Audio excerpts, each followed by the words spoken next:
तो देखो ये मार्केट एंड डिमांड एनालिसिस है।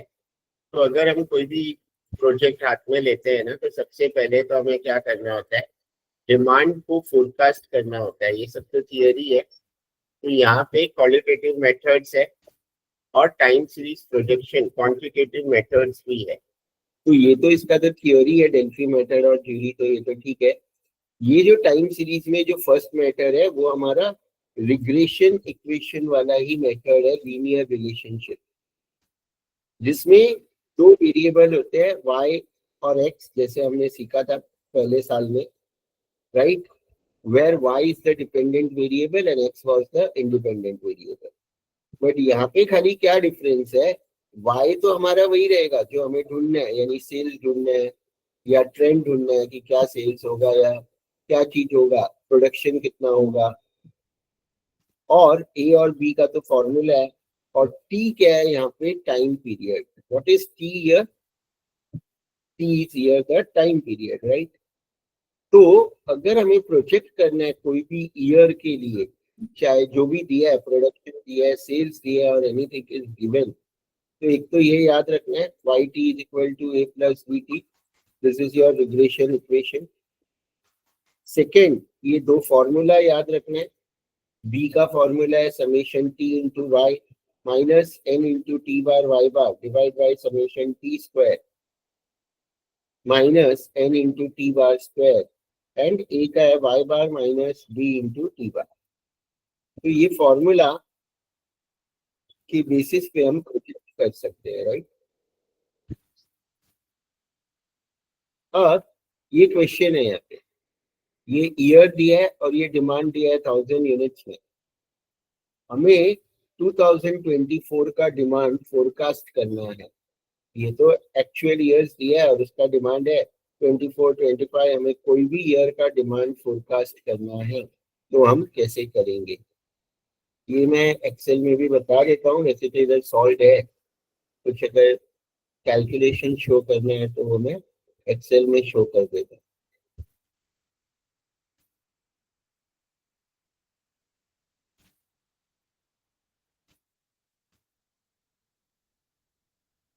तो दिस इज गिवन, तो तुम्हें करना क्या है अभी, पहले तो सबसे पहले ये टी कॉलम बनानी है, T column, right, this T column. अब ये टी कॉलम को तुम लोग ना अलग अलग नंबर्स ले सकते हो।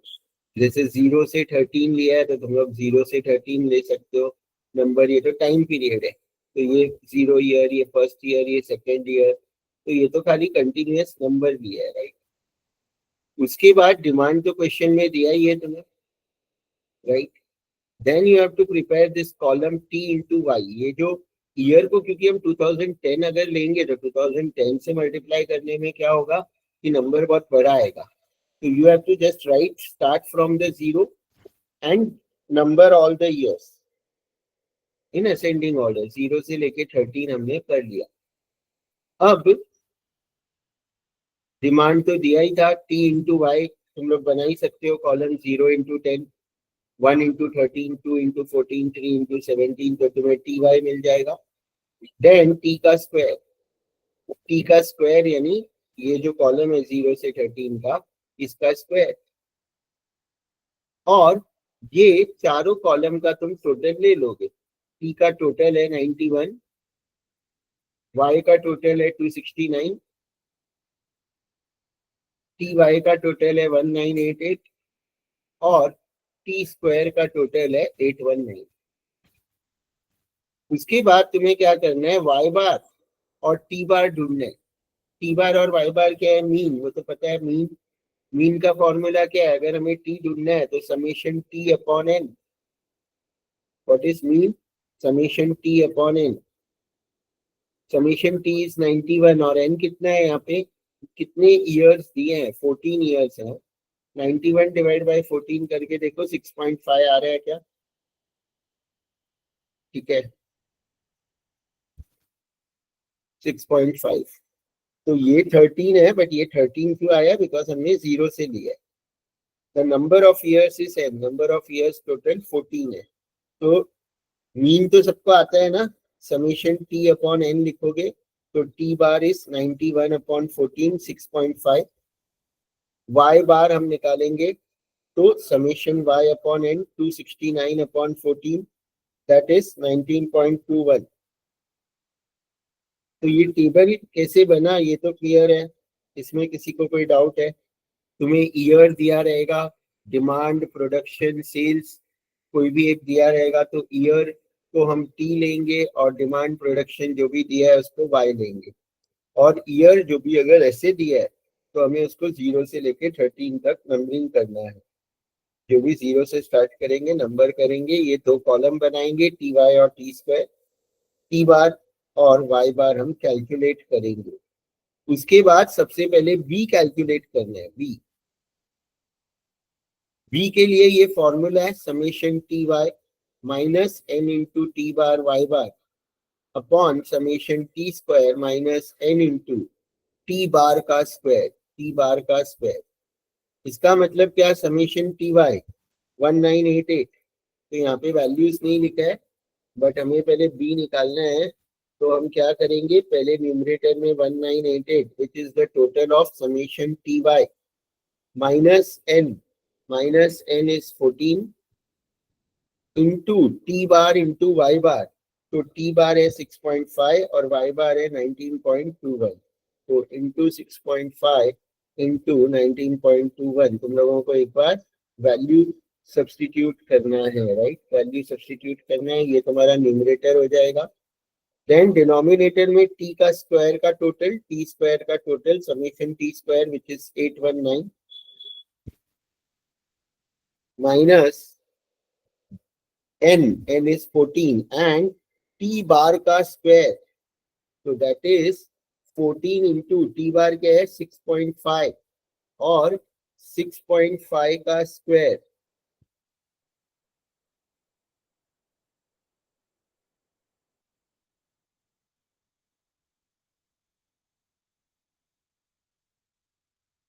तो ऐसे हमने लिखा ये। अब इसको सॉल्व करना है, ये तो तुम लोग डायरेक्ट साइंटिफिक में डालोगे तो भी आंसर आ जाएगा, नॉर्मल नंबर्स है। अप डाउन वाला की यूज करोगे तो ब्रैकेट डालने की जरूरत नहीं है, नहीं तो ये जो भी माइनस के बाद है न्यूमरेटर और डिनोमिनेटर में वो तुम लोगों को ब्रैकेट में डालना पड़ेगा साइंटिफिक में। इसका आंसर यहाँ पे दिया ही है कि बी का आंसर आ रहा है 1.054। बी का आंसर इज 1.054। फिर हमें फॉर्मूला यूज करके क्या निकालना है, यहाँ पे ए निकालना है, राइट? ए का तो फॉर्मूला है Y bar minus B into T bar, तो Y bar is your 19.21 minus B that is 1.054 into T bar which is 6.5। तो तुम्हें ए का आंसर भी वहां पे दिया हुआ ही है, दैट इज 12.359।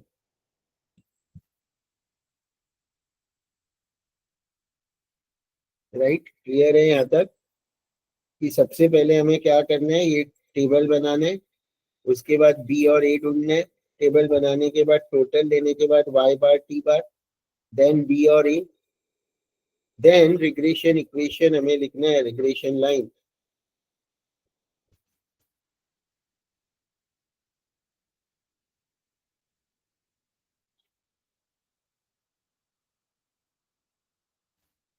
जो क्या है, y t is equal to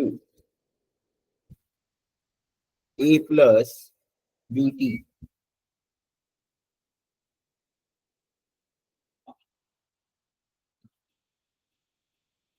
तो हमारा इक्वेशन क्या बनेगा, y is equal to a का वैल्यू है 12.359 प्लस 1.054 टी।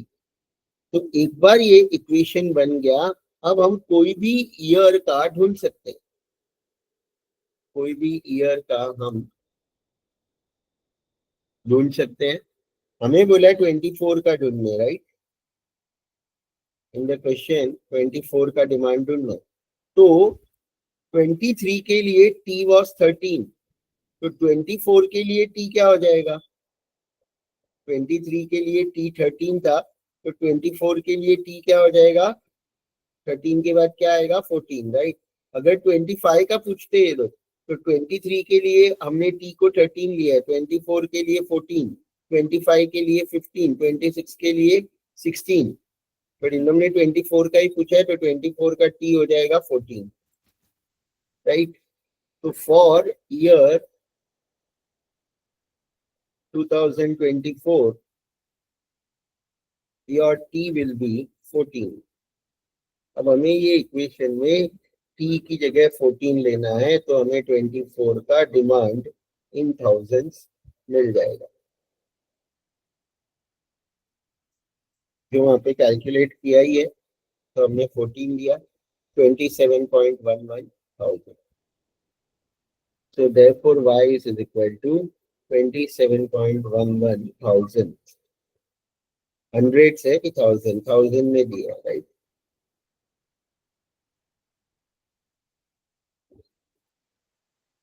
तो वाई ढूंढने बोलेंगे, मतलब कोई भी एक आने वाले साल का 2 साल का वाई ढूंढने बोलेंगे, तुम्हें कुछ भी दिया हो सकता है ईयर के अलावा, demand, sales, production, anything given, इसको वाई लेना है, टी कॉलम बनाना है, बस ये सब करना है जितना मैंने बताया।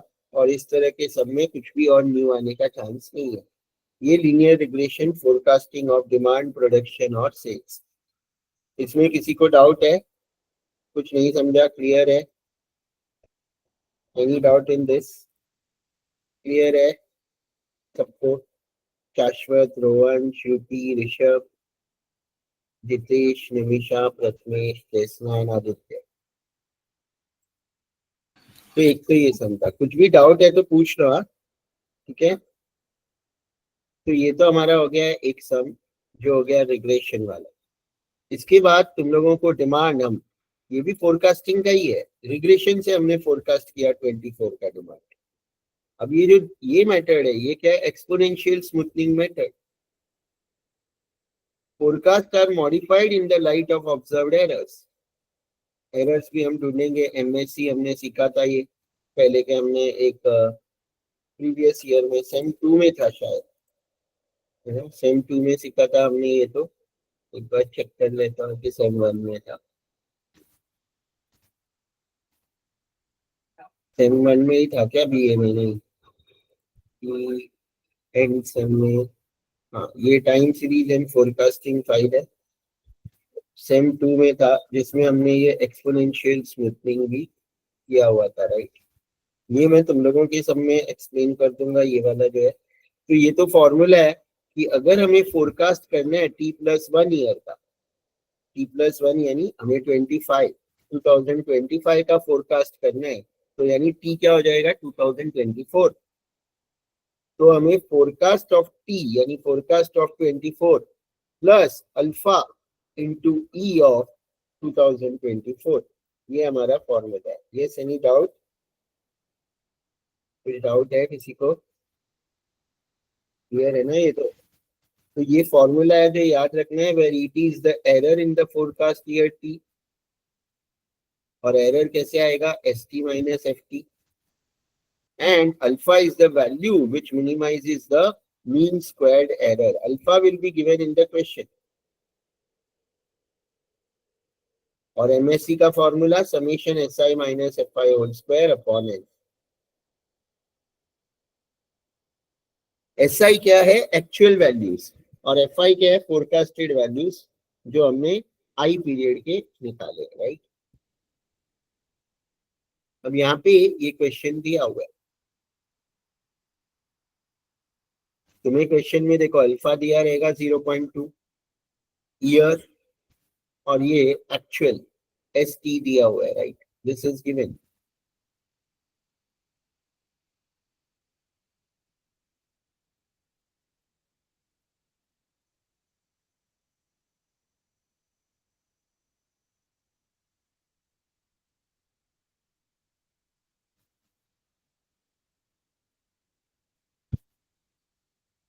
तो अब तुम लोगों को करना क्या है वो मैं यहाँ पे बता देता हूँ, क्योंकि यहाँ पे कॉलम्स वैसे ही है। तो तुम्हें देखो कॉलम्स पहले तो जो यहाँ पे दिए, ये 2 कॉलम दिए रहेंगे।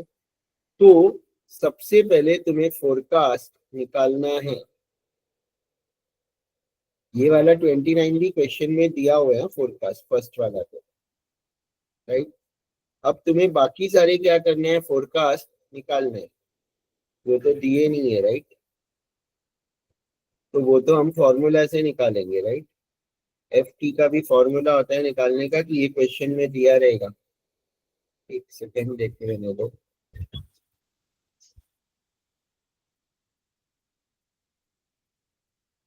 तो ये हमें निकालना पड़ेगा, ठीक है, खाली ये दिया हुआ है 29 और -1 फर्स्ट वाला, हमें ये सब निकालना पड़ेगा, और ये भी हमें निकालना पड़ेगा राइट। मॉडिफाइड फोरकास्ट भी निकालना पड़ेगा। तो हमने पहले फोरकास्ट निकालेंगे तो ये एरर निकाल सकते हैं, और एरर निकालने के बाद ही मॉडिफाइड फोरकास्ट निकाल सकते हैं। तो ये मैं तुम लोगों को यहाँ पे एक्सेल में बता देता हूँ।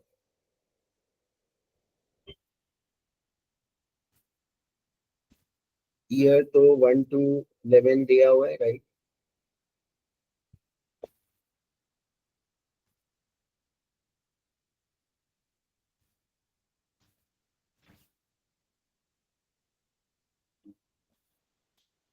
Then your ST is given, which is actual.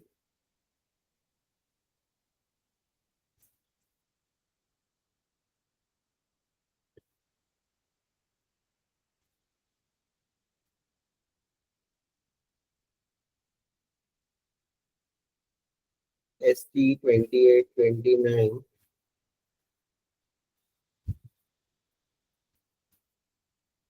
28.5, 31,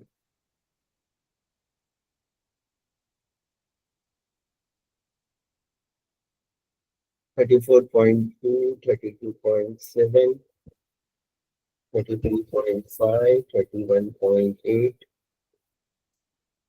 31.9 and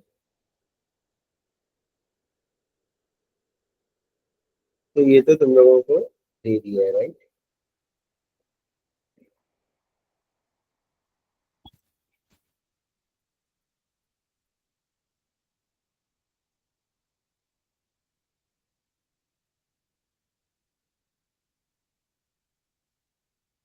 अब जो नेक्स्ट कॉलम है हमारा फोरकास्ट एफ टी,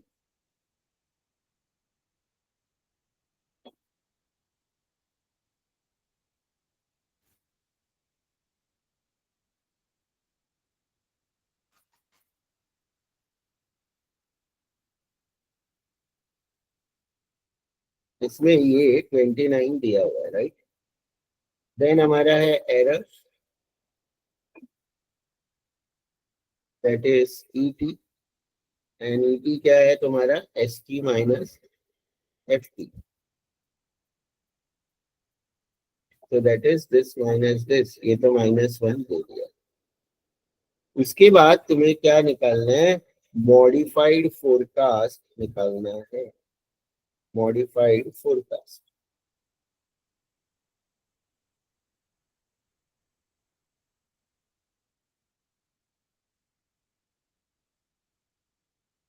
और मॉडिफाइड फोरकास्ट का फॉर्मूला है वो, कि अगर हमें एफ टी प्लस वन निकालना है तो हम लोग कैसे निकालेंगे, F T plus one is nothing but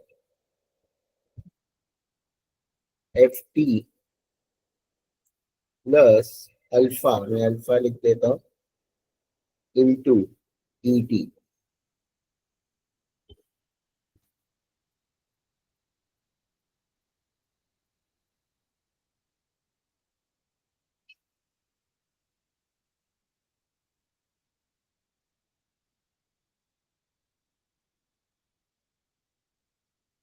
तो हमें ये इससे कैलकुलेट करना है right.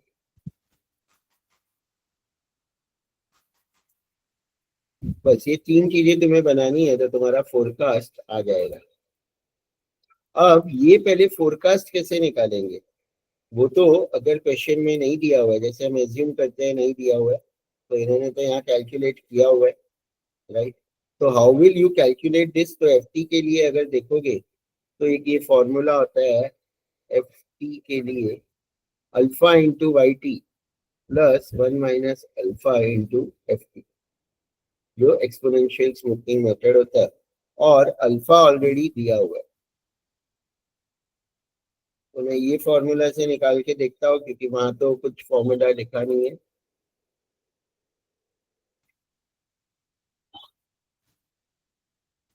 And alpha is given in the question. Alpha तो 0.2 है, वो क्वेश्चन में ऑलरेडी दिया हुआ है।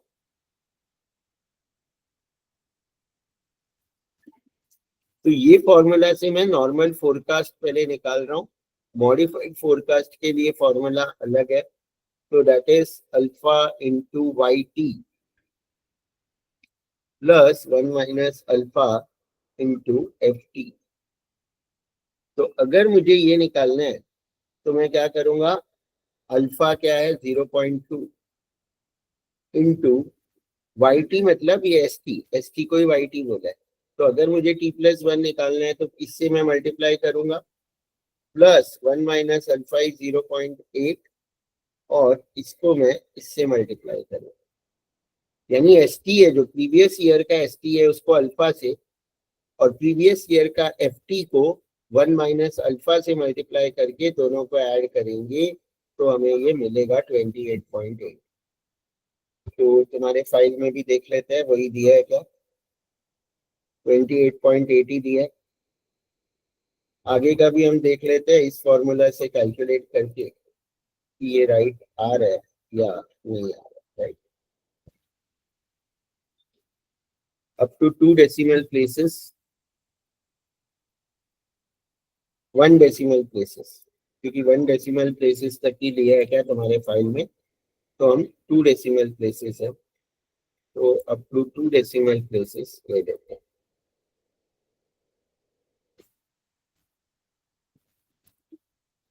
तो ये तो हमारा राइट आया है, ये 8 4 की जगह 8 आया है, 7 आया है।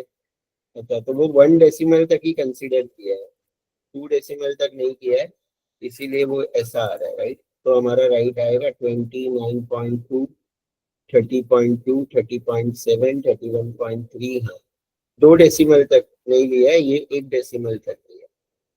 तो ये कैसे निकालना है, पहले ये भी निकालना पड़ेगा। ये समझा क्या, ये वाला फॉर्मूला है, इसको मैंने यहाँ पे येलो किया, और फॉर्मूला याद भी नहीं रहता है तो भी सिंपल है कि अगर मुझे सेकेंड ईयर का फोरकास्ट निकालना है तो मैं अल्फा इंटू फर्स्ट ईयर का S T plus 1 minus alpha into first year का एफ टी ऐसे करूंगा। तो अल्फा 0.2 था, वो पहले हमें लिख लेना है। 1 माइनस अल्फा 1 माइनस 0.2 तो 0.8 हो जाएगा।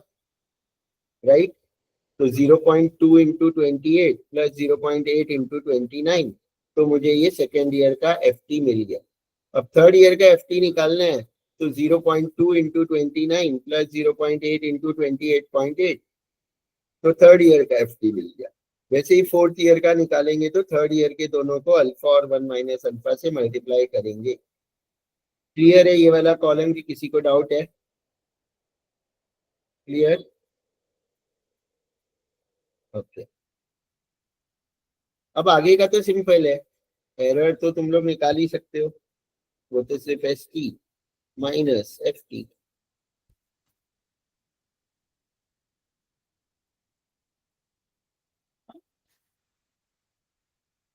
और ये भी 1 डेसिमल तक लिया है कि 2 डेसिमल तक, पीपीटी में हम देख लेते हैं। 2 डेसिमल तक लिया है, बट जो सेकेंड डेसिमल है ना वो 0 ही है, तो इसीलिए हम लोगों को यहाँ पे सेकेंड डेसिमल नहीं लेंगे, एक ही डेसिमल लेते हैं। राइट, तो देखो -1, 0.2 माइनस 0.3, 2.3 आ रहा है। अच्छा, ये बिकॉज हमने यहाँ पे फॉर्मूला से किया है, अगर हम यहाँ पे टाइप करेंगे ना तो फिर बराबर आएगा, ये नहीं आया, 2.2 ही आएगा। 2.3 28.7 है वो थर्ड वाला। अच्छा अच्छा, क्योंकि देखो हमारा क्यों डिफरेंस आ रहा है पता है, क्योंकि यहाँ मैं अगर टाइप करूंगा ना तो फिर ये 28.7 हो जाएगा।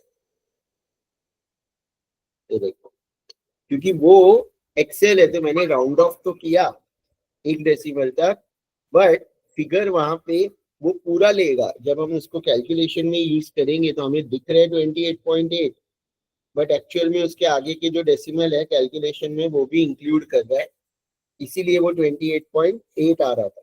बट मैंने जब मैन्युअली यहाँ पे टाइप किया 28.8 तो ये 28.7 आ रहा है। ठीक है, क्लियर है?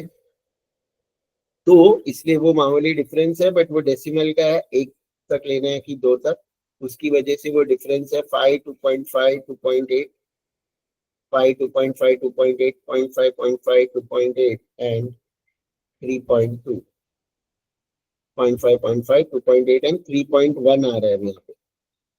तो ठीक है, वो तो मेथड समझ लो। अब 3.1 यानी मुझे यहाँ पे 31.5 टाइप करना पड़ेगा। तो देखो 3.1 क्लियर।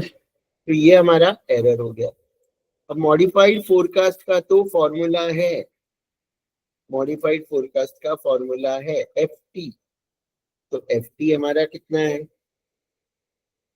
FT इज हमारा हाउ मच? 29 प्लस अल्फा कितना है? 0.2 इंटू एरर कितना है? -1। इसको सॉल्व करोगे तो तुम्हारा यहाँ पे आ जाएगा 28.8 आ रहा है क्या? हम देख लेते हैं।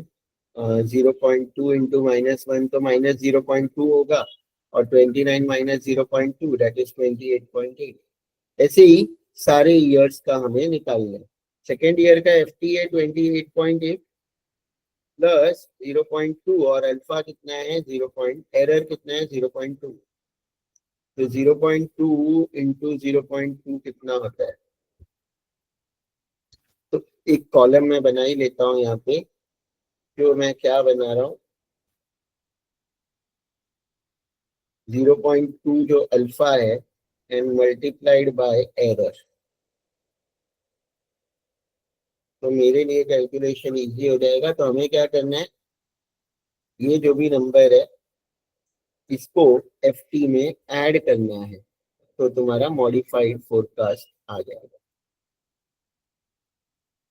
तो ये 0.04 है, तो 28.8 में 0.04 ऐड करूंगा तो 28.84 जो आंसर है, राइट।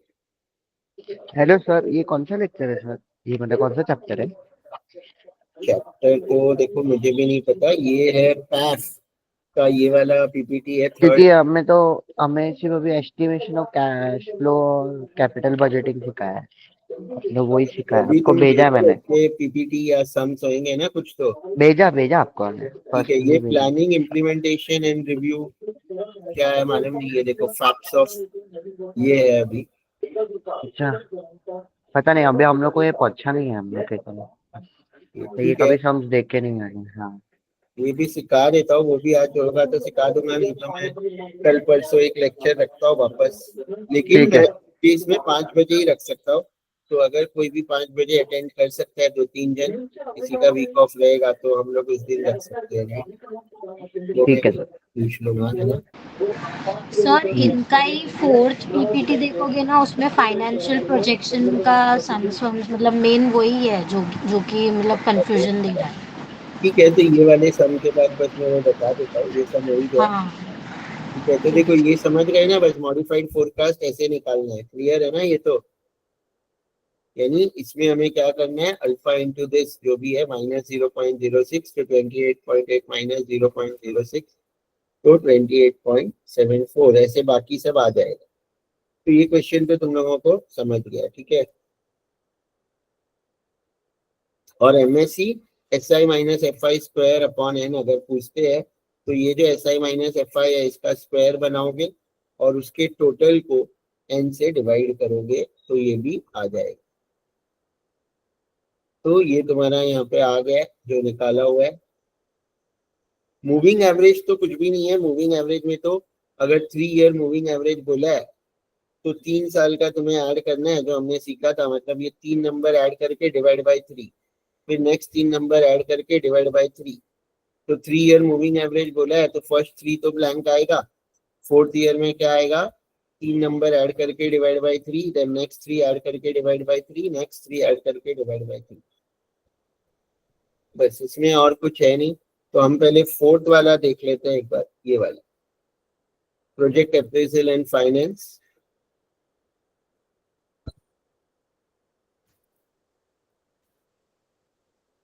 यहाँ पे फाइनेंशियल प्रोजेक्शंस, ये तो क्या दिया है, बैलेंस शीट दिया हुआ है, इनकम स्टेटमेंट दिया हुआ है, और during the year N+1 the firm plans, अच्छा N ईयर का बैलेंस शीट और N+1 का इनकम स्टेटमेंट और N+1 ईयर में क्या क्या फर्म ने प्लान किया है वो दिया है. On the basis of the data provided you are prepare the projected cash flow statement for the year N+1 and the projected balance sheet at the year end of B enterprise with the workings and calculations.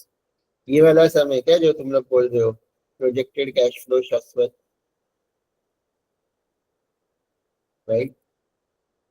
ये वाला बोल रहे हो तो देखो cash flow statement और projected balance sheet भी बनाने बोला है. ये क्या है तुम्हारा इन शॉर्ट, ये जो बैलेंस शीट दिया है ये ईयर के स्टार्ट का बैलेंस शीट है, ओपनिंग बैलेंस शीट है. और ये ड्यूरिंग द ईयर, यानी अगर समझो ये 31 मार्च 25 का बैलेंस शीट है तो ये 1 अप्रैल 25 से 31 मार्च 26 तक हमारा इनकम स्टेटमेंट है. और ड्यूरिंग द ईयर फर्म ने क्या क्या प्लान किया है वो है. तो ये सारा डेटा से हमें क्या बनाना है, एक तो कैश फ्लो स्टेटमेंट कि कितना कैश कहाँ गया आया क्या, और एक बैलेंस शीट हमें N+1 ईयर का. तो ये प्रोजेक्टेड है, सॉरी ये एक्चुअल नहीं है. मतलब ये अभी समझो 31 मार्च 25 का है ये बैलेंस शीट, अभी 25-26 तो चल रहा है, खत्म नहीं हुआ है.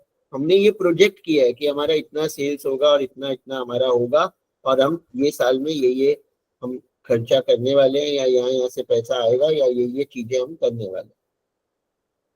तो अब सिंपल है कि ये सबका मीनिंग पता होना चाहिए. तो सबसे पहले तो कैश फ्लो स्टेटमेंट क्या होता है कि पैसा कहाँ कहाँ से आएगा, पैसा कहाँ कहाँ से आएगा और पैसे को हम कहाँ कहाँ यूज करने वाले हैं, right? What is your projected cash flow. ये मैं वो लिख देता हूँ, यही फाइल में मैं कर देता हूँ एक शीट पे, cash flow statement and balance sheet. तो when we prepare cash flow statement को, तो पैसा कहाँ से आएगा, सोर्सेस ऑफ फंड, और ड्यूरिंग द वो जो नेक्स्ट ईयर है उसमें पैसा कहाँ कहाँ हम यूटिलाइज करेंगे वो बना दें, जैसे कि यहाँ पे ये बनाया हुआ है.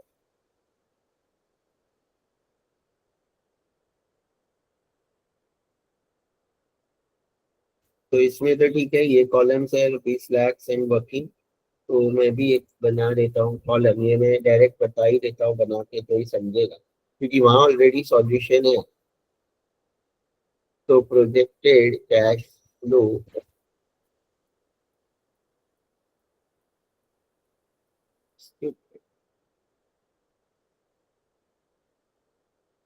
रुपीज, और यहाँ पे हम उसका वर्किंग भी शो कर देंगे जैसे वहाँ पे फॉर्मेट है.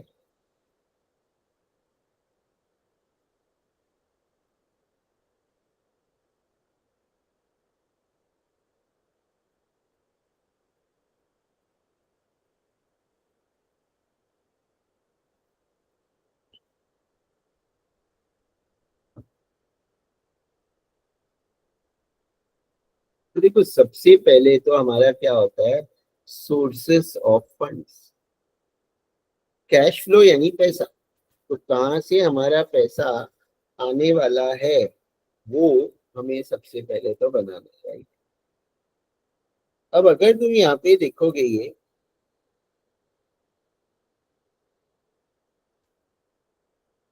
यहाँ पे देखोगे तुम, तो जो भी तुम्हारा प्रॉफिट है ना वो तुम्हें पैसा ही आ रहा है ना. हम गुड्स बेचेंगे 400 लाख का तो वो पैसा आएगा, उसमें से हमारा 300 लाख कॉस्ट ऑफ गुड में गया और 20 लाख तो नॉन कैश होता है, तो डेप्रिसिएशन भी कैश में गया नहीं है. तो जो प्रॉफिट है हम पहले उससे स्टार्ट कर रहे हैं, पीबीआईटी. हम जो नॉर्मल हमारा ग्रॉस प्रॉफिट होता है ना पहले उससे स्टार्ट करते हैं. तो ग्रॉस प्रॉफिट एक्चुअली हमें डायरेक्ट 100 ही ले लेना चाहिए, बट क्योंकि तुम लोगों को यहाँ पे पहले पीबीआईटी से स्टार्ट किया, हम लोग ग्रॉस प्रॉफिट से भी कर सकते हैं कैश फ्लो या पीबीआईटी से कर सकते हैं. मैंने क्या किया है यहाँ पे पीबीआईटी 80 वो दिया हुआ है पीबीआईटी. तो what ever is your profit before interest and tax, वो तुम्हारा पैसा आ रहा है, फंड्स, तुम्हें प्रॉफिट हो रहा है, राइट।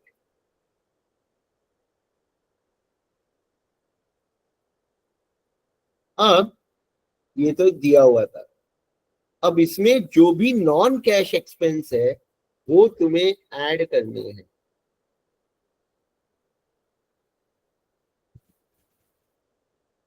नॉन कैश एक्सपेंस, क्योंकि वो तो कैश में पैसा गया ही नहीं।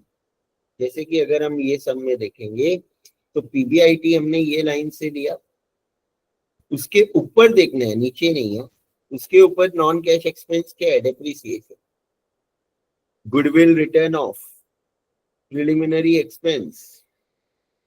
जनरली तुम्हें डेप्रिसिएशन ही देंगे, बाकी कुछ नहीं देने वाले। तो डेप्रिसिएशन नॉन कैश एक्सपेंस है, तो वो हम क्या करेंगे, यहाँ पे ऐड करेंगे डेप्रिसिएशन।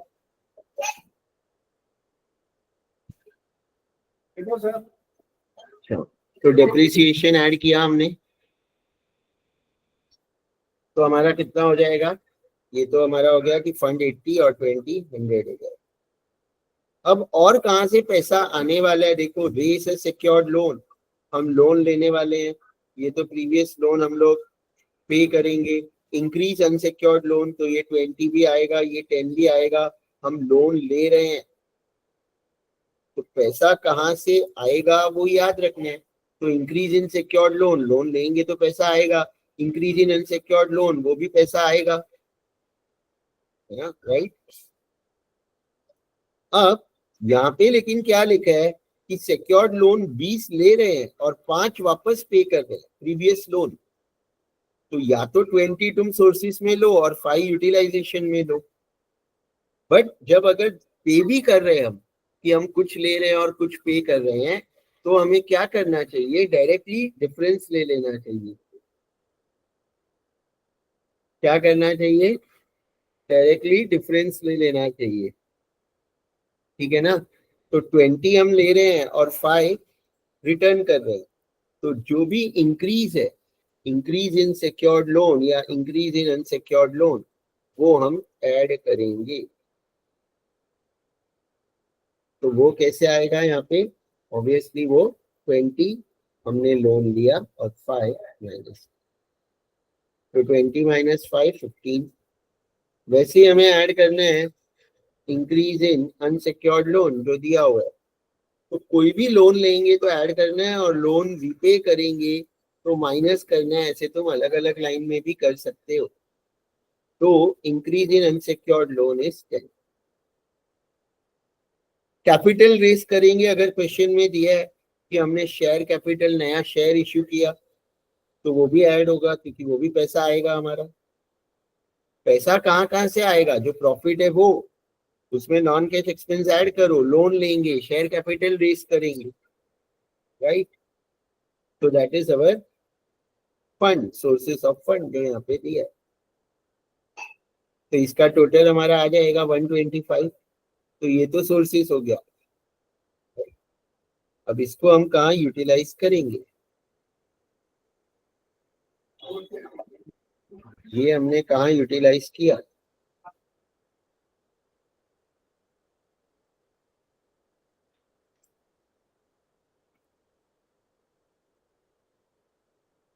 फिर हमें utilisation of fund.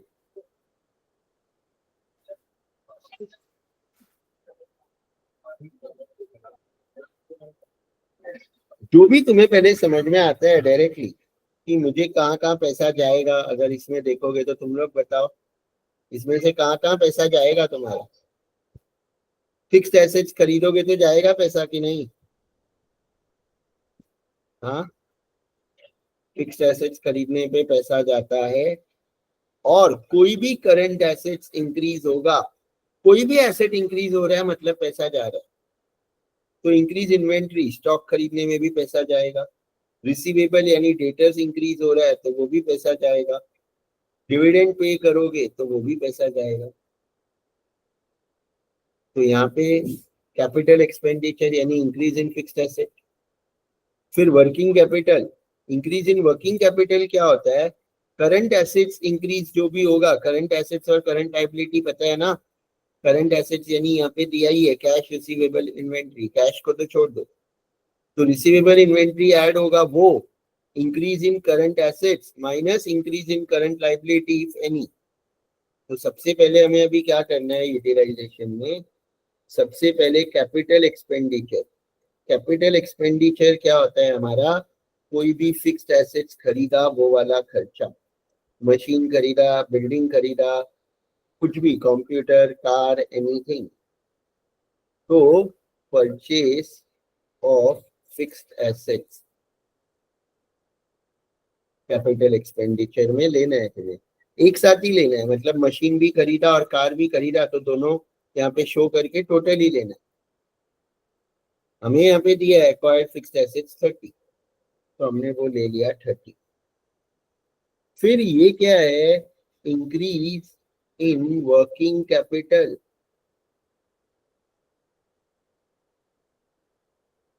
And working capital increase का फॉर्मूला क्या हो जाएगा, increase in current assets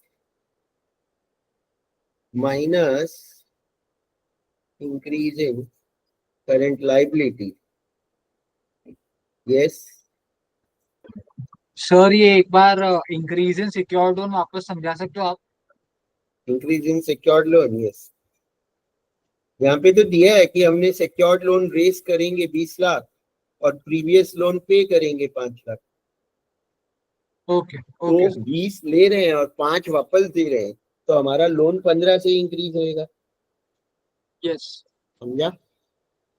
yes sir.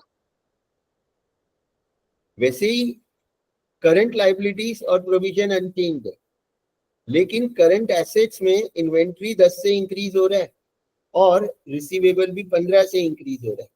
समझो यहाँ पे ऐसे दिया होता डिक्रीज इन इन्वेंट्री, तो क्या करना है, हम यहाँ पे अभी लिखेंगे इंक्रीज हो रहा है एसेट, करंट एसेट इंक्रीज हो रहा है, तो हम उसको जैसे कि दिया है 10 से, तो हम 10 लिखेंगे। डिक्रीज इन इन्वेंट्री होता तो हम -10 लिखेंगे। सिंपल है, इंक्रीज हो रहा है तो उसको पॉजिटिव लिखेंगे, डिक्रीज हो रहा है तो नेगेटिव लिखेंगे।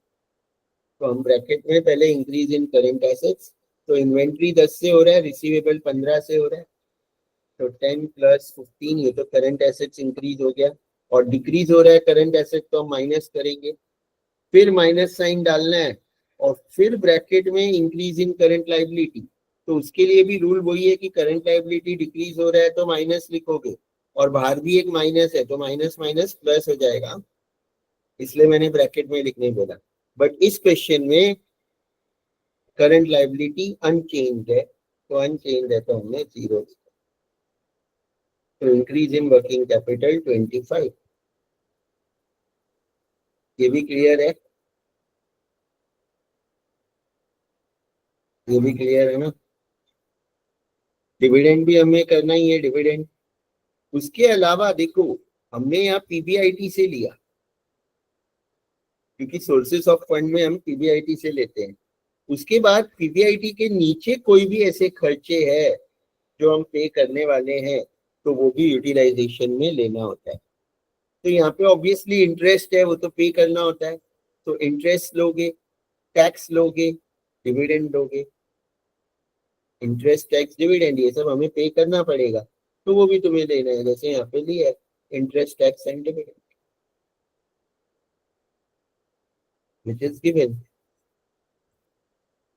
तो वही हमें यहाँ पे लेना है। यानी ये सब में भी हमारा कैश फ्लो बाहर जाएगा, पैसा जाएगा, पैसा जाएगा वो यूटिलाइजेशन में लेना है, पैसा आएगा वो सोर्सेस में लेना है। तो कितना था, 20, 30 एंड 10।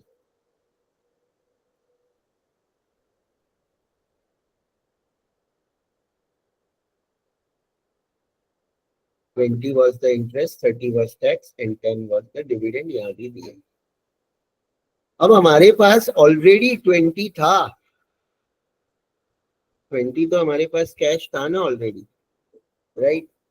तो वो तो हमारा ओपनिंग बैलेंस है 20, तो यहाँ पे लिखा है opening cash and bank balance 20, है ना। तो हमारा नेट सरप्लस और कितना हो जाएगा, उसमें ओपनिंग ऐड करना है तो क्लोजिंग बैलेंस हमें मिल जाएगा। तो देखो करना क्या है अभी, ये इसका टोटल ले लो अभी। चलो पहले सोर्सेस इतना है, यूटिलाइजेशन इतना है,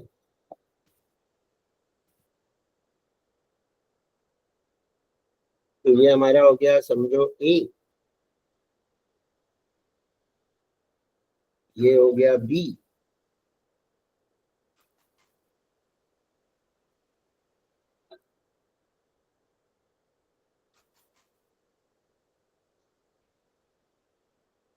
अब तुम्हारा वो ए माइनस बी निकालना है। अगर वो पॉजिटिव है तो सरप्लस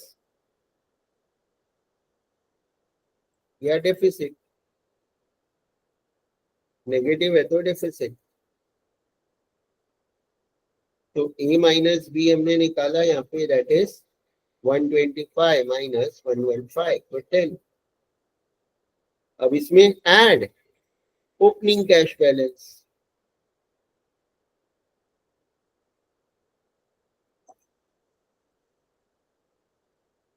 जो तुम्हें बैलेंस शीट ओपनिंग जो दिया है वहां से मिलेगा, ये 20।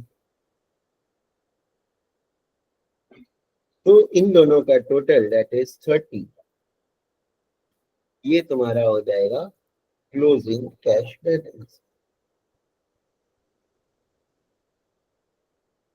तो ये हमारा कैश फ्लो स्टेटमेंट इस सम का बन गया।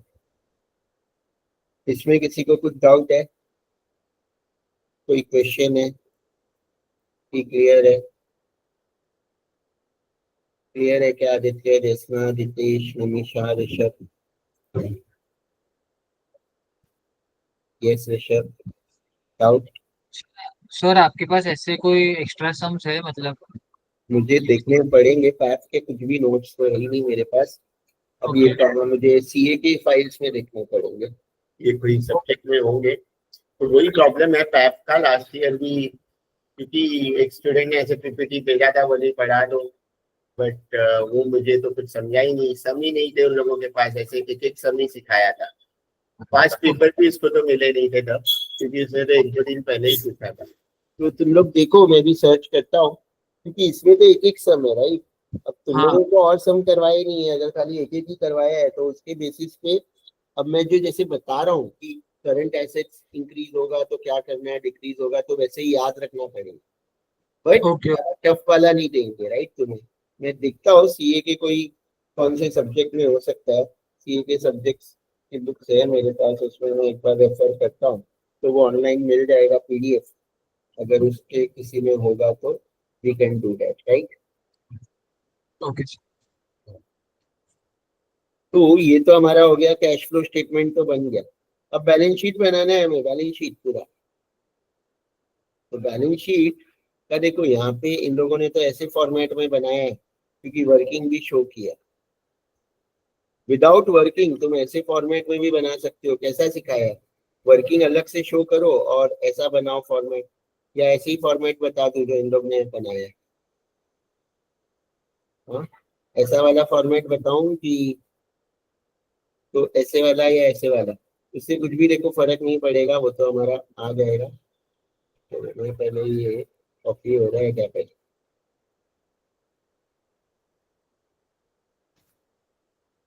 copy।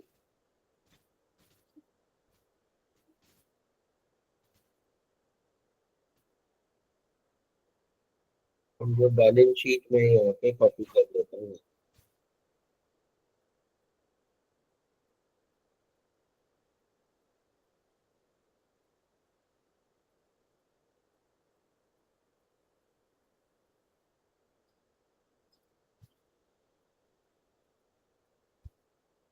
तो ये तो तुम्हारा ओल्ड बैलेंस शीट दिया हुआ है, यानी ओपनिंग बैलेंस शीट जो मैंने क्वेश्चन से कॉपी किया।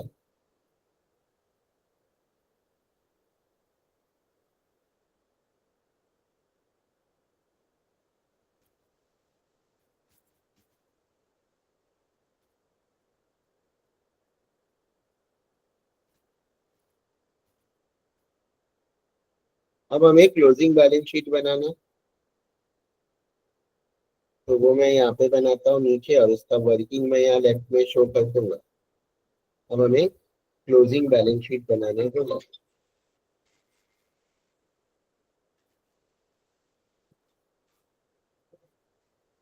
तो बस ये सब भूल जाओ, ये सब डिलीट कर दो। ये तो टोटल ही आएगा हमारा। सर मैंने भेजा है, मतलब अभी पर अपना व्हाट्सएप चेक कर दीजिए ना, वो वैसे हम लोग को सिखाया है। ये वाला ही सम बोल रहे हो क्या? हाँ सर। एक सेकंड।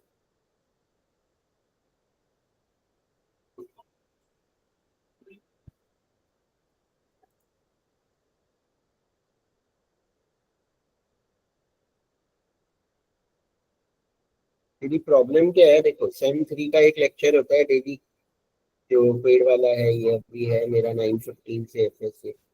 फिर ये कभी सेम 1 के फ्री लेक्चर्स चल रहे हैं जो अभी तुम लोगों के पहले था, उसमें भी काफी स्टूडेंट्स है, 775 मुझे गिन के।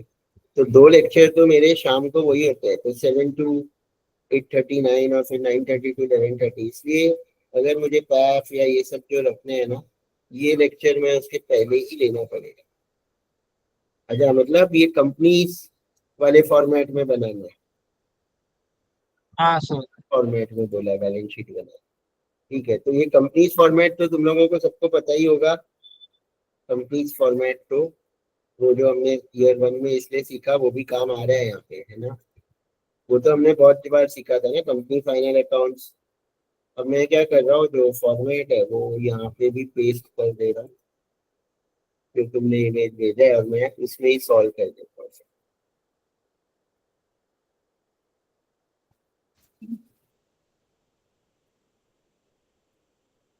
क्योंकि मैंने पहले ही बताया कि मैंने ये पढ़ाया नहीं है कभी, तो तुम लोग बताओगे तो मैं पढ़ा सकता हूँ न्यूमेरिकल्स। और क्योंकि ये तो फाइनेंस से रिलेटेड ही है, तो नॉलेज तो है, बट मुझे भी पता होना चाहिए ना कि क्या है और क्या आने वाला है और क्या क्वेश्चन है, देन आई कैन टीच। ठीक है, तो ये तो कंपनी एक्ट का ही फॉर्मेट है। अब कंपनी एक्ट का तो मेरे पास फॉर्मेट ऑलरेडी है, तो मैं वहां से कॉपी कर लेता हूँ, क्योंकि मुझे ये सब टाइप करने की जरूरत नहीं पड़ेगी। वो तो हमें लास्ट ईयर के फाइल में भी मिल जाएगा, सेम 1 में ही था ना, अकाउंट्स में था कंपनी फाइनल अकाउंट्स।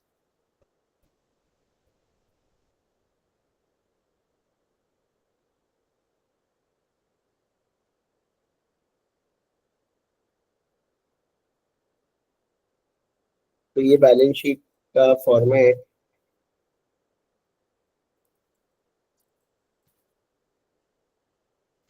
फॉर्मेट अच्छा इधर है। तो ये वाला फॉर्मेट ठीक है ना, जिसमें हम नोट्स वोट्स भी बनाते थे, ये तो पूरा फॉर्मेट है, वहां पे मैं पूरा पेस्ट कर देता हूँ।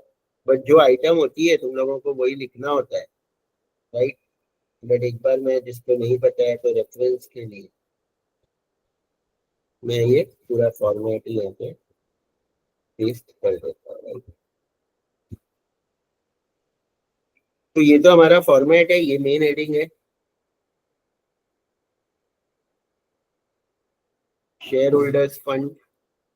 उसमें share capital, reserve and surplus, तुम लोगों को भी वही लिखवाया होगा, वो भी मैं पहले ओपन कर देता हूँ।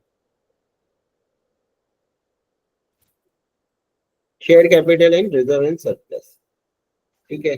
अब सिंपल है, वर्किंग भी हम उसका यहाँ पे ही करेंगे। ये तो अमाउंट है, वर्किंग कॉलम मैंने यहाँ पे बना देता हूँ उसका। तुम लोग पहले भी बना सकते हो, नोट नंबर की जगह पे वर्किंग, ठीक है। नोट नंबर की जगह पे या तो वर्किंग भी ले सकते हैं हम लोग, ठीक है। या यहाँ पे रुपीस ही ले लेता हूँ, क्योंकि नोट नंबर तो नहीं चाहिए, और इसको मैं वर्किंग लिख देता हूँ, ठीक है। देखो सिंपल है कि तुम्हें करना क्या है, ये बैलेंस शीट बनाते वक्त ओपनिंग वाला बैलेंस शीट से शुरू करना है।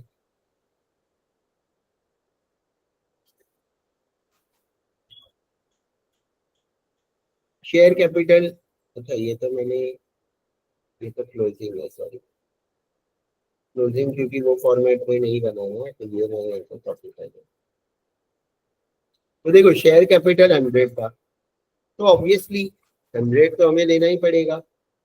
अब क्या शेयर कैपिटल बढ़ा या कम हुआ वो तुम्हें देखना है। बढ़ा तो ऐड करेंगे, कम हुआ तो माइनस करेंगे। तो यहाँ से भी पता चलेगा कि share capital sources of fund में है या यूटिलाइजेशन में है, नहीं है। या क्वेश्चन से भी हमें पता चलेगा कि शेयर कैपिटल जो है 100 था, कहीं पे भी शेयर कैपिटल है ही नहीं, कहीं पे भी मतलब शेयर कैपिटल चेंज ही नहीं हुआ कुछ भी।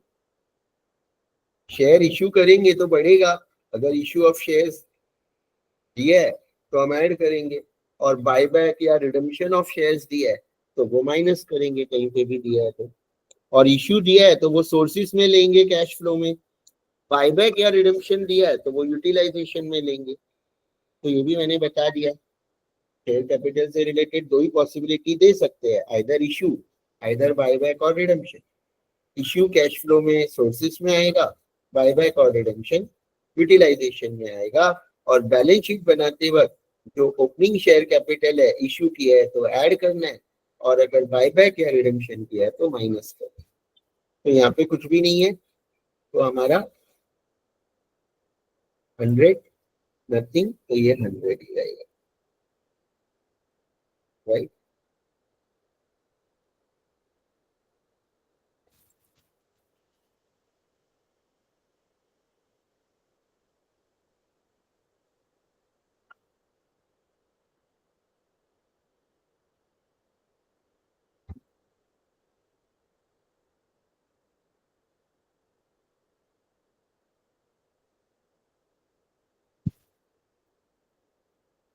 अब नेक्स्ट क्या है, रिजर्व्स। रिजर्व्स मतलब यहाँ पे दिया ही है 20 तो ओपनिंग था। अब इसमें कभी भी रिजर्व में ऐड या लेस कहाँ से होता है बता देता हूँ। ये जो इनकम स्टेटमेंट है इसमें सब कुछ पे कर दिया, इंटरेस्ट, टैक्स, डिविडेंड, और बाद में जो बचा वो रिजर्व में ऐड होगा। रिटेन्ड अर्निंग मतलब जो भी कमाया उसमें से इतना हमारा बच गया, तो रिटेन्ड अर्निंग और कुछ नहीं, रिजर्व एंड सरप्लस ही है। तो ये रिटेन्ड अर्निंग हम ऐड करेंगे। तो 20 was opening and 20 is retained earning, so that is 40. अब लॉन्ग टर्म बोरोइंग्स में हम सिक्योर्ड लोन लेते हैं, अनसिक्योर्ड लोन हम शॉर्ट टर्म बोरोइंग्स में देते हैं। तुम लोगों को क्या करवाया? अच्छा, अनसिक्योर्ड भी इधर ही लिया, नॉन करेंट लाइबिलिटी में ही लिखवा दिया, दो लाइन में अलग अलग, बट एक्चुअली वो शॉर्ट टर्म बोरोइंग में लेना चाहिए। बट ठीक है, लॉन्ग टर्म प्रोविजन से देखो होता ही नहीं है, तो हम यहाँ पे वो लॉन्ग टर्म बोरोइंग में सिक्योर्ड लोन, तो यहाँ पे तुम फॉर्मेट को यहाँ हम ये लाइन में सिक्योर्ड लोन लेंगे और ये लाइन में हम अनसिक्योर्ड लोन, दोनों इसमें ही बोला है, राइट। वैसे तो अनसिक्योर्ड हमारा जो होता है ना वो शॉर्ट टर्म बोरोइंग में आता है as per companies rule, but क्योंकि ये कंपनीज फॉर्मेट ऐसे कुछ जरूरी नहीं है, प्रोजेक्ट फाइनेंस के नॉलेज के लिए है, तो फाइन। अब हमारा सिक्योर्ड लोन 80 था, फिर हमारे कैश फ्लो में देखना है इंक्रीज है 15 से तो 15 ऐड हो जाएगा, डिक्रीज है तो माइनस हो जाएगा। अनसिक्योर्ड लोन 50 था, अनसिक्योर्ड लोन इंक्रीज हुआ है कि डिक्रीज? इंक्रीज 10 से, तो +10। तो लाइन से जाना है, शेयर कैपिटल हमने ले लिया, रिजर्व्स ले लिया, ये ले लिया, ये ले लिया, अभी करंट लायबिलिटी एंड प्रोविजंस। तो करंट लायबिलिटी में पूरा एक साथ ही ले लिया है इन तुम लोगों को, तो करंट लायबिलिटी एंड प्रोविजंस अलग अलग भी ले सकते हो, राइट। तुम लोगों को तो एक साथ लिखा दिया, क्योंकि वो करंट लायबिलिटी और प्रोविजंस अलग अलग भी हम ले सकते हैं। तो मैं भी एक साथ ही बता दूं क्या? देखो, क्रेडिटर्स रेडिटर्स दिया होगा तो वो तो ट्रेड पेबल्स में लेना है, प्रोविजंस दिया है तो वो शॉर्ट टर्म प्रोविजंस में लेते हैं, बैंक ओवरड्राफ्ट होता है तो वो शॉर्ट टर्म बोरोइंग्स में लेते हैं, राइट। बट ये सब है नहीं, तो मैं करंट लायबिलिटी में ले लेता हूँ 90, और लायबिलिटी और प्रोविजंस तो दिया था अनचेंज्ड है, यहाँ पे दिया था current liability and provisions unchange, तो वो तो सेम ले लेते। तो मैंने सेम ले लिया, सेम ही मैंने यहाँ पे ले लिया, राइट।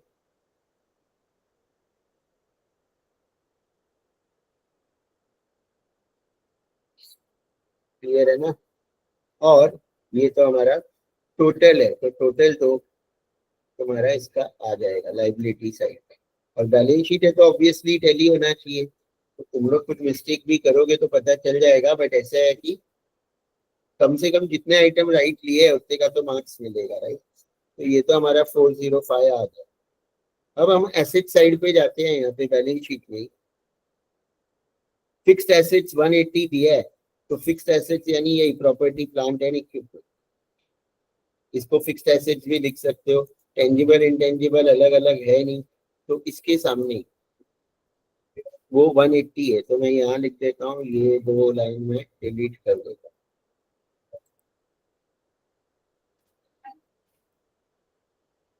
और देखो ये नॉन करंट इन्वेस्टमेंट हो सकता है, बट ये भी नहीं होता है, और ये भी मोस्टली वो लोग देते नहीं है, राइट, बैलेंस शीट में, क्योंकि ये लॉन्ग टर्म इन्वेस्टमेंट तो चलो है, ये सब नहीं देने वाले हैं, बिकॉज उनको बैलेंस शीट का नॉलेज नहीं चाहिए, ये तो पूरा फॉर्मेट है।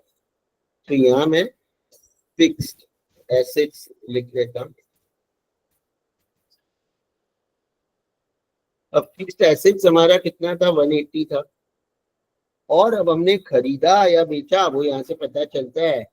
इंक्रीज इन फिक्स्ड एसेट 30 का खरीदा, तो ऐड होगा वो, राइट। फिक्स्ड एसेट्स में 30 का हमने एक्वायर किया, तो वो ऐड होगा। और डेप्रिसिएशन माइनस करोगे, ये भी याद रखना है। डेप्रिसिएशन डेप्रिसिएशन भी क्वेश्चन में दिया था, ये 20, तो वो माइनस करें, तो यानी fixed assets will be 190, right. इतना ही लिया है, यहाँ तक तो 405 आया, 190 लिया है। इन्वेस्टमेंट जीरो ले लिया, इन्वेस्टमेंट था ना, लेकिन नहीं, जीरो ही है। अच्छा, तो ये जो नॉन करंट इन्वेस्टमेंट है ये तो जीरो है, तो जीरो ही है क्योंकि वो तो हमने दिया नहीं। करंट इन्वेस्टमेंट भी तुम लोगों को होगा नहीं जनरली। मेन क्या होगा, इन्वेंट्री यानी स्टॉक होता है, ट्रेड रिसीवेबल यानी डेटर होता है, और कैश ये तो होता ही है। ये दो भी जनरली नहीं होता, राइट। बट है तो अलग अलग हेडिंग लिख सकते हो तुम लोग। अब ये तो हमें दिया था इन्वेंट्री, इन्वेंट्री में यहाँ पे क्वेश्चन में देखोगे तो दिया हुआ है 80, और यहाँ पे क्या लिखा है, इंक्रीज इन्वेंट्री बाय 10। तो सिंपल है, ये तो हमें पता चल रहा है ना क्या है। तो 80 plus 10, so that is 90, right.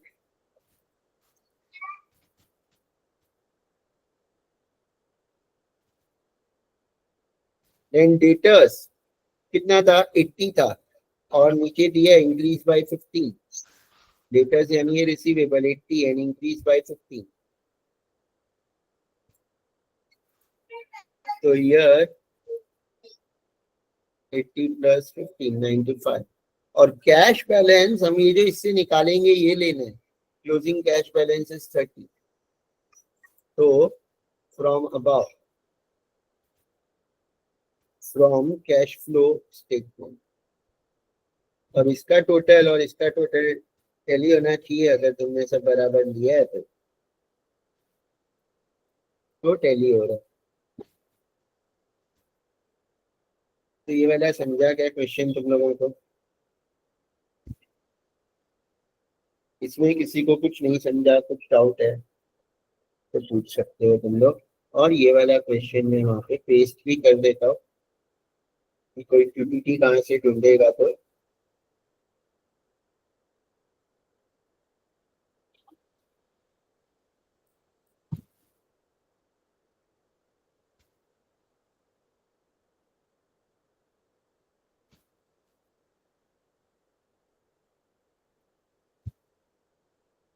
Clear है, इसमें किसी को डाउट है? अगर पास पेपर मिलेंगे तो वो भी मैं एक्सप्लेन कर दूंगा, अगर ऐसे वाले क्वेश्चन पास पेपर में आए होंगे तो हम लोग सॉल्व कर सकते हैं, है ना। फिर तुम लोगों को और क्या है, वर्किंग कैपिटल है। ये वर्किंग कैपिटल है। देखो ये तो बहुत सिंपल है, इसका तो ना शायद लास्ट ईयर का रिकॉर्डिंग होगा, तो वो भी मैं भेज दूंगा, तो तुम लोगों को बहुत हेल्प मिलेगा। लास्ट ईयर वर्किंग कैपिटल सीखा था ना, याद है? कौन से सेम में था वो मुझे याद नहीं आ रहा है, खाली था लेकिन। एएफएम था ना सर? हाँ, सेम 2 में था ना, हाँ, सेम टू। एएफएन में। एएफएन में,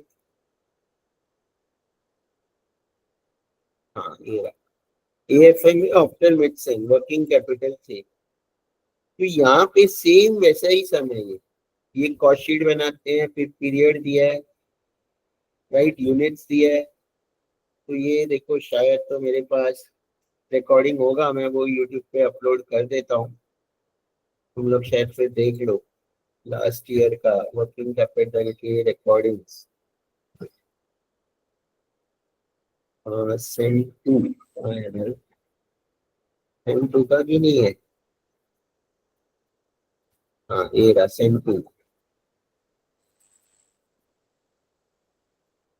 एएफएम में, एएफएम में वर्किंग कैपिटल। अच्छा ये तो वो बिफोर इसका है, ये ईएफएम यानी एंड सेम का। ये रहा वर्किंग कैपिटल के, देखो है ऑलरेडी 2 वीडियोस, ये दोनों मैं अपलोड कर देता हूँ, तो एक बार तुम लोग वो देख लेना, उससे काफी क्लियर हो जाएगा, राइट? ठीक है, यूट्यूब पे, क्योंकि सबको अभी भेजने के लिए तो फिर ईमेल आईडी लो भेजो तो टाइम लगेगा, तो वो मैं पहले अभी अपलोड कर देता हूँ उसको। तो वर्किंग कैपिटल एक बार तुम लोग ये देख लेना, ये मैं आज ही अपलोड कर दूंगा, और ये सम उस पर ही बेस्ड है, वैसा ही है, कुछ न्यू नहीं है। तो वो लेक्चर देख के ही तुम्हें आ जाएगा, और ये सम तुम लोग उससे ट्राई करना, यहाँ पे कुछ भी दिया होने दो, ये मत रेफर करना तुम। खाली अब देखो मैं थोड़ा बता देता हूँ कि यहाँ मंथ्स में दिया है और डेज में भी दिया है ना। तो सर ने तो यहाँ पे क्या किया है, 1 मंथ को 30 डेज लिया है, ऐसे लिखा है, और number of days in year 360 लिया है, राइट? तो तुम लोग भी वैसे कर सकते हो कि डेज में पकड़ो, तो तुम लोग जो 70,000 अपॉन 360 ना डेसिमल में आएगा, ये 70,000 अपॉन 360 क्या है, डेसिमल में आएगा। तो एक्चुअली देखो मैं एक फाइल ओपन करके भी बता देता हूँ थोड़ा सा, फिर तुम लोग वो वाला वीडियो देखोगे तो और क्लियर हो जाएगा। अगर तुम्हें याद होगा सेम 2 के अभी ये तो एंड में ही था, तो हमें करना क्या होता है, current assets minus current liability निकालना होता है, और इसमें unit into cost per unit into period करते हैं। पीरियड जो होता है वो तो क्वेश्चन से ही मिलेगा, कॉस्ट पर यूनिट भी क्वेश्चन से मिलेगा। तो इसमें ये तो कॉस्ट पर यूनिट है, ये सबका पीरियड यहाँ पे दे दिया। अब हम लोग क्या करते हैं, मेरे मेथड में जो मैंने सिखाया हुआ है, कि हम लोग पहले ये यूनिट्स निकाल लेते हैं। अगर पीरियड मंथ्स में दिया है तो मैं बोलता हूँ कि जो टोटल आउटपुट है वो मंथ से यानी 12 से डिवाइड करो, और अगर पीरियड वीक्स में दिया है तो 52 से डिवाइड करो, और डेज में दिया है तो 360 या 365 से डिवाइड करो। लेकिन कभी कभी ये डिवाइड करने पे जो आंसर आएगा वो डेसिमल में आ सकता है। तो मैंने क्या बोला था कि वो जो डिवाइड कैसे करेंगे, जैसे कि इस क्वेश्चन में ना डेसिमल में आएगा, जैसे कि लेवल ऑफ एक्टिविटी दिया है 70,000 यूनिट्स, और क्योंकि यहाँ पे 8 डेज में दिया है और बाकी सब तो मंथ्स में है, तो सर ने इसको कैसे सॉल्व किया है कि 1 मंथ को 30 डेज और ईयर में 360 डेज पकड़ा है। तो 1 मंथ 30 लोगे, 1 मंथ 30, हाफ को 15, 2 को 60 और ये 10 है। अब 70,000 डिवाइड बाई 360 करोगे तो वो डेसिमल में आएगा। तो हमें क्या करना है यहाँ पे, यूनिट्स में जब हम ये मेथड फॉलो करेंगे तो वो डेसिमल नहीं लिख के यूनिट्स की जगह 70,000 अपॉन 360 ही लिख देना है। डेसिमल में आ रहा है तो वो डेसिमल मत लिखो, जो कैलकुलेट करने के पहले का फिगर है, जैसे इधर 54 डिवाइड बाई 12, तो 4,500 की जगह वही लिख दो। तो 70,000 डिवाइड बाई 360 हर बार हम लिखेंगे, और फिर हम कैलकुलेट करेंगे, जो मेरा मेथड है वही मेथड से, तो तुम लोगों का आ जाएगा। जैसे कि रॉ मटेरियल है, तो रॉ मटेरियल का पीरियड है 1 यानी 30, तो हम क्या करेंगे 70,000 अपॉन 360 इंटू 52 इंटू 1। तो सर ने भी यहाँ पे वही किया 70,000 अपॉन 360 इंटू 52 इंटू 1 यानी 30 डेज। तो जैसे मैंने किया है तो ये हमारा हो गया वो, राइट। वर्किंग कैपिटल सर ने अलग मेथड से किया है, लेकिन तुम लोग मेरे मेथड से भी करोगे तो आंसर यही आएगा जो यहाँ पे लिखा हुआ है। सर ने क्या किया है वर्किंग कैपिटल के लिए वो भी मैं बता देता हूँ कि हम लोग करते थे कि हम लोग ये तीनों अलग अलग लेते थे और वेजेस और ओवरहेड में 50% लेते थे। अब सर के मेथड से करना है तो क्या करना है कि ये रॉ मटेरियल तो पूरा ले लोगे 52, ये 19.5, ये 39, तो 110.5 सर ने ले लिया है, राइट। पूरा एक साथ ले लिया है और सर ने वो 50% नहीं लिया है। 50% क्यों नहीं लिया है? वर्क इन प्रोसेस का हाफ मंथ दिया है तो सर ने वो 50% नहीं लिया है। तो एक तरह से तो ये मेथड रॉन्ग है, क्योंकि हमें वो यहाँ पे क्लियरली ये स्टेटमेंट लिखा है कि you may assume the production is carried on evenly through out the year and wages and overhead also accrue similarly. तो वर्क इन प्रोग्रेस में वेजेस और ओवरहेड 50% लेना होता है। सर ने क्या किया है 50 नहीं लिया और ये तीनों का टोटल एक साथ ले लिया है, तो अलग आंसर आएगा अगर हम 50% लेंगे तो ये एक बार सर को कंफर्म कर लेना। 50% नहीं लेना है तो इजी हो गया।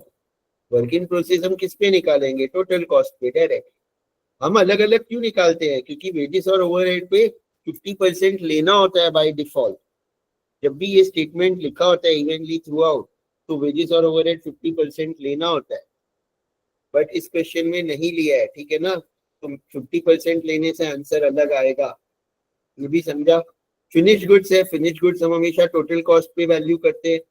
तो 70,000 upon 360 into 110.5 into finish goods का 1 मंथ यानी इंटू 30, तो ये हो गया। उसके बाद डेटर्स। अब डेटर्स को हम कॉस्ट पे भी वैल्यू करते हैं और सेलिंग प्राइस पे भी वैल्यू करते हैं। तो यहाँ पे credit allowed to debtors 2 months, तो ये भी सर से कंफर्म करना कि कॉस्ट पे करना है कि सेलिंग प्राइस पे। सर ने इसमें क्या किया है मैं देख लेता हूँ, तो कॉस्ट प्राइस पे किया। तो डेटर्स को भी कॉस्ट प्राइस पे करना है, लेकिन एक स्टेटमेंट होता है कि 1/4 of sales are on cash basis. तो ये भी मैंने मेरे फाइल में ये लेक्चर में वर्किंग कैपिटल के बताया था, एक लेक्चर में जो हमने बहुत इंपॉर्टेंट में लिखा भी था कि अगर कैश सेल्स होता है तो हम डेटर्स को उल्टे से मल्टीप्लाई करते हैं, उल्टा से मल्टीप्लाई करते हैं। ये तुम लोगों को मिलेगा कहाँ पे लिखा है, मैंने फॉर्मेट में लिखा है कि कहीं पे ये रहा यहाँ पे। अगर 20% sales are on cash basis तो डेटर्स को इंटू 80% करोगे। 75% ऑन क्रेडिट है तो इंटू 75 ही करोगे। तो जैसे कि यहाँ पे दिया है कि 1/4 आर ऑन कैश, तो डेटर्स का पहले फॉर्मूला तो क्या है? यूनिट्स क्या है? 70,000 अपॉन 360 इंटू कॉस्ट यानी 110.5 इंटू पीरियड कितना है 2 मंथ्स, तो इंटू 60 और इंटू 1/4 है तो इंटू 3/4। तो यहाँ पे जो किया हुआ है क्रेडिट सेल, तो क्रेडिट सेल अपॉन 360 की है। तो सर ने क्या किया, वो 70,000 का ही 3/4 पहले निकाल दिया, तो वो 52,500 है। बट तुम लोग लास्ट में भी इंटू 3/4 करोगे तो भी ये आंसर आ जाएगा, ठीक है ना। Yes sir yes sir actually आप जो 0.5 बोल रहे हो ना, वो वर्क इन प्रोग्रेस में सर ने एक्चुअली यहाँ पे नहीं, बट हम लोग को वर्किंग में करवाया है ऐसा कि हम लोग को 0.5 लेना था वर्क इन प्रोग्रेस में, और साथ ही साथ हमको बाकी वो जो दूसरा हाफ था वो हमको वही लेना था, मतलब वहां पे लेना था हम लोग को वर्क इन प्रोग्रेस में। हाँ मतलब क्या बोल रहे हो, यहाँ तो नहीं लिया है ना। हाँ, यहाँ पे नहीं लिया है, बट हम लोग को जब नोटबुक में करवाया था तो तो सब हम बोला लोग। है, हाँ तो बोला है सर हमको तो लेना है। हाँ तो आंसर अलग आएगा यहाँ पे है उससे, राइट। हाँ हाँ सर, तो अलग यही आएगा। मेथड मेरा ही फॉलो करना है, ये मैं अपलोड करता हूँ। अभी मैं ब्रीफ तो बता रहा हूँ ये वाला सम खाली, तुम लोग एक बार ये दोनों लेक्चर सुन लेना फिर वर्किंग कैपिटल का तो लास्ट ईयर पेपर्स में आया ही होगा, वो मैं लाइव सॉल्व करके भी तुम लोगों को एक्सप्लेन वापस करूंगा, ठीक है। अभी तो मैं सर खाली तो ये फिर मैं वाला, आपको पास्ट पेपर भेज देता हूँ। क्या बोल रहे हो? मैं आपको फिर पास्ट पेपर्स भेज देता हूँ सर पैस हाँ, का। पास पेपर्स डाउनलोड करके भेज दो, तो हम लोगों को एक और आइडिया आ जाएगा। तो जो भी मेजर 15, क्योंकि ये बार तो paper pattern part A part B है, 15 हाँ मार्क्स के 4 और 20 मार्क्स के 2। तो जो भी मेजर क्या आने वाले हैं, 2 सम भी हमने, एक तो ये एस्टिमेशन वाला आएगा, balance sheet projected and cash flow, एक वर्किंग कैपिटल आएगा, तो 35 मार्क्स तो वही हो जाएगा। और क्या सम से देखो, और एग्जाम तुम लोगों का कब है इसका, ये पैफ का कौन सी डेट को है? 1 मिनट सर। वो भी मुझे बता दो। तो एग्जाम के एक दिन पहले अगर मेरे शेड्यूल में फ्री है तो एक बार तुम लोग बताओगे तो मैं वो भी कभी प्लान कर सकता हूँ कि उस दिन भी अगर हमें एक पेपर सॉल्व करने हैं तो हम कर सकते हैं, ठीक है। तो ये तब तक मैं ये एक्सप्लेन तो कर देता हूँ। तो ये हमारा डिटेल्स हो गया, राइट, बस। और कैश बैलेंस तो दिया ही है 120, तो कैश बैलेंस तो हमारा करंट एसेट्स आ जाएगा। करंट लाइबिलिटी के लिए क्रेडिटर्स होता है, यानी सप्लायर 1 मंथ, तो वो तो रॉ मटेरियल पे कैलकुलेट होता है। तो 70,000 upon 360 into 52 into 1 month is 30 days. तो ये हमने इंटू 30 किया है यहाँ पे, तो क्रेडिटर्स आ जाएगा। फिर तुम्हारा क्या है, यहाँ पे दिया है ओवरहेड्स के लिए 1 मंथ और वेजेस के लिए 10 डेज। तो वेजेस के लिए तो ये 19.5 कॉस्ट है, तो 70,000 अपॉन 360 इंटू 19.5 इंटू 10, और ओवरहेड्स के लिए 70,000 अपॉन 360 इंटू 39 इंटू 1 मंथ है, तो डेट इज 30 अपॉन 360। इसका तीनों का टोटल लोगे, क्रेडिटर्स यहाँ पे है, वेजेस और ये, तो करंट लाइबिलिटी आ जाएगा। और वर्किंग कैपिटल क्या होता है, current assets minus current liability. तो वर्किंग कैपिटल का मैं अपलोड करके लिंक भेजता हूँ, 2 लेक्चर। पैफ का भी मैं रात तक अपलोड कर दूंगा आज का लेक्चर। तो ये दोनों लेक्चर सुन के फिर तुम लोग मुझे बताओगे कि क्या करना है। और वर्किंग कैपिटल और ये वाले तो मैं सम सिखा दूंगा, राइट। और जो हमने वो इसके पहले की है वो भी सिखा दूंगा, ये भी वर्किंग कैपिटल का है, ये मैं नेक्स्ट लेक्चर में कवर कर दूंगा चाहिए तो, ठीक है। तो वर्किंग कैपिटल तो एक आएगा ही तुम लोगों को। फिर ये एमपीबीएफ फाइनेंस वाले सम्स है, बैंक के फाइनेंस लेने के लिए, है ना। 3 मेथड होते हैं, ये भी मेरे को आते हैं, ये भी बहुत इजी है, ये भी मैं सिखा दूंगा, मेथड 1 2 3, ठीक है। हाँ ये सर, यहाँ पे कंफ्यूजन हो रहा है कि कौन सा मतलब मेथड कब ले क्या ले, वही समझ नहीं आ रहा है सर ये मैं ये। बता दूंगा एक लेक्चर में। अभी कभी तुम लोग फ्री हो, ये तो मैं अभी रिकॉर्डिंग बंद कर देता हूँ। अभी